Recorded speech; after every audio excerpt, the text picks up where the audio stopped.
20. Too many times people, especially in today's generation, expect things to just happen overnight. When we have these false expectations, it tends to discourage us from continuing to move forward. Because this is a high-tech society, everything we want has to be within the parameters of our comfort and convenience. If it doesn't happen fast enough, we're tempted to lose interest. So many people don't want to take the time it requires to be successful. Success is not a matter of mere desire, you should develop patience in order to achieve it. Have you fallen prey to impatience? Great things take time to build. 21. If you had wanted to create a self-driving car in the 1950s, your best option might have been to strap a brick to the accelerator. Yes, the vehicle would have been able to move forward on its own, but it could not slow down, stop, or turn to avoid barriers. Obviously not ideal. But does that mean the entire concept of the self-driving car is not worth pursuing? No, it only means that at the time we did not yet have the tools we now possess to help enable vehicles to operate both autonomously and safely. This once distant dream now seems within our reach. It is much the same story in medicine. 2 decades ago, we were still taping bricks to accelerators. Today we are approaching the point where we can begin to bring some appropriate technology to bear, in ways that advance our understanding of patients as unique individuals. In fact, many patients are already wearing devices that monitor their conditions in real time, which allows doctors to talk to their patients in a specific, refined, and feedback-driven way that was not even possible a decade ago. 22. We tend to overrate the impact of new technologies in part because older technologies have become absorbed into the furniture of our lives, so as to be almost invisible. Take the baby bottle. Here is a simple implement that has transformed a fundamental human experience for vast numbers of infants and mothers, yet it finds no place in our histories of technology. This technology might be thought of as a classic time-shifting device, as it enables mothers to exercise more control over the timing of feeding. It can also function to save time, as bottle feeding allows for someone else to substitute for the mother's time. Potentially, therefore, it has huge implications for the management of time in everyday life, yet it is entirely overlooked in discussions of high-speed society. 23. Empathy is frequently listed as one of the most desired skills in an employer or employee, although without specifying exactly what is meant by empathy.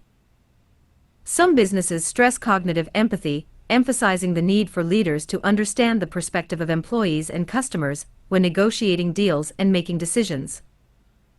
Others stress effective empathy and empathic concern, emphasizing the ability of leaders to gain trust from employees and customers by treating them with real concern and compassion. When some consultants argue that successful companies foster empathy, what that translates to is that companies should conduct good market research. In other words, an empathic company understands the needs and wants of its customers and seeks to fulfill those needs and wants. When some people speak of design with empathy, what that translates to is that companies should take into account the specific needs of different populations, the blind, the deaf, the elderly, non-English speakers, the colorblind, and so on, when designing products. 24. The most prevalent problem kids report is that they feel like they need to be accessible at all times. Because technology allows for it, they feel an obligation. It's easy for most of us to relate. You probably feel the same pressure in your own life. It is really challenging to deal with the fact that we're human and can't always respond instantly. For a teen or tween who's still learning the ins and outs of social interactions, it's even worse. Here's how this behavior plays out sometimes. Your child texts one of his friends, and the friend doesn't text back right away. Now it's easy for your child to think, this person doesn't want to be my friend anymore. So he texts again and again and again, blowing up their phone. This can be stress-inducing and even read as aggressive. But you can see how easily this could happen. 29. For years, many psychologists have held strongly to the belief that the key to addressing negative health habits is to change behavior. This, more than values and attitudes, is the part of personality that is easiest to change. Ingestive habits such as smoking, drinking, and various eating behaviors are the most common health concerns targeted for behavioral changes. Process addiction behaviors, workaholism, shopaholism, and the like fall into this category as well. Mental imagery combined with power of suggestion was taken up as the premise of behavioral medicine to help people change negative health behaviors into positive ones. Although this technique alone will not produce changes, when used alongside other behavior modification tactics and coping strategies, behavioral changes have proved effective for some people. What mental imagery does is reinforce a new desired behavior. Repeated use of images reinforces the desired behavior more strongly over time. 30. Emotion socialization, learning from other people about emotions and how to deal with them, starts early in life and plays a foundational role for emotion regulation development. Although extrafamilial influences, such as peers or media, gain in importance during adolescence, parents remain the primary socialization agents. For example, their own responses to emotional situations serve as a role model for emotion regulation, increasing the likelihood that their children will show similar reactions in comparable situations. Parental practices at times when their children are faced with emotional challenges also impact emotion regulation development. Whereas direct soothing and directive guidance of what to do are beneficial for younger children, they may intrude on adolescents' autonomy striving. In consequence, adolescents might pull away from, rather than turn toward, their parents in times of emotional crisis, unless parental practices are adjusted. More suitable in adolescence is indirect support of autonomous emotion regulation, such as through interest in, as well as awareness and non-judgmental acceptance of, adolescents' emotional experiences, and being available when the adolescent wants to talk. 31. Dancers often push themselves to the limits of their physical capabilities. But that push is misguided if it is directed toward accomplishing something physically impossible. For instance, a tall dancer with long feet may wish to perform repetitive vertical jumps to fast music, pointing his feet while in the air and lowering his heels to the floor between jumps. That may be impossible, no matter how strong the dancer is. But a short-foot dancer may have no trouble. Another dancer may be struggling to complete a half-turn in the air. Understanding the connection between a rapid turn rate and the alignment of the body close to the rotation axis tells her how to accomplish her turn successfully. In both of these cases, understanding and working within the constraints imposed by nature and described by physical laws allows dancers to work efficiently, minimizing potential risk of injury. 32. We must explore the relationship between children's film production and consumption habits. The term children's film implies ownership by children, their cinema, but films supposedly made for children have always been consumed by audiences of all ages, particularly in commercial cinemas. The considerable crossover in audience composition for children's films can be shown by the fact that, in 2007, 11 Danish children's and youth films attracted 59% of theatrical admissions, and in 2014, German children's films comprised 7 out of the top 20 films at the national box office. This phenomenon corresponds with a broader, international embrace of what is seemingly children's culture, among audiences of diverse ages. The old prejudice that children's film is some other realm, separate from and forever subordinate to a more legitimate cinema for adults, is not supported by the realities of consumption. Children's film is at the heart of contemporary popular culture. 33. Beethoven's drive to create something novel is a reflection of his state of curiosity. Our brains experience a sense of reward when we create something new, in the process of exploring something uncertain, such as a musical phrase that we've never played or heard before. When our curiosity leads to something novel, the resulting reward brings us a sense of pleasure. A number of investigators have modeled how curiosity influences musical composition. In the case of Beethoven, computer modeling focused on the 32 piano sonatas written after age 13, revealed that the musical patterns found in all of Beethoven's music decreased in later sonatas, while novel patterns, including patterns that were unique to a particular sonata, increased. In other words, Beethoven's music became less predictable over time, as his curiosity drove the exploration of new musical ideas. Curiosity is a powerful driver of human creativity. 34. Technologists are always on the lookout for quantifiable metrics. Measurable inputs to a model are their lifeblood, and like a social scientist, a technologist needs to identify concrete measures, or proxies, for assessing progress. This need for quantifiable proxies produces a bias toward measuring things that are easy to quantify. But simple metrics can take us further away from the important goals we really care about, which may require complicated metrics or be extremely difficult, or perhaps impossible, to reduce to any measure. And when we have imperfect or bad proxies, we can easily fall under the illusion that we are solving for a good end, without actually making genuine progress toward a worthy solution. The problem of proxies results in technologists frequently substituting what is measurable for what is meaningful. As the saying goes, not everything that counts can be counted, and not everything that can be counted counts. 35. We are the only species that seasons its food, deliberately altering it with the highly flavored plant parts we call herbs and spices. It's quite possible that our taste for spices has an evolutionary root. Many spices have antibacterial properties. In fact, common seasonings such as garlic, onion, and oregano inhibit the growth of almost every bacterium tested.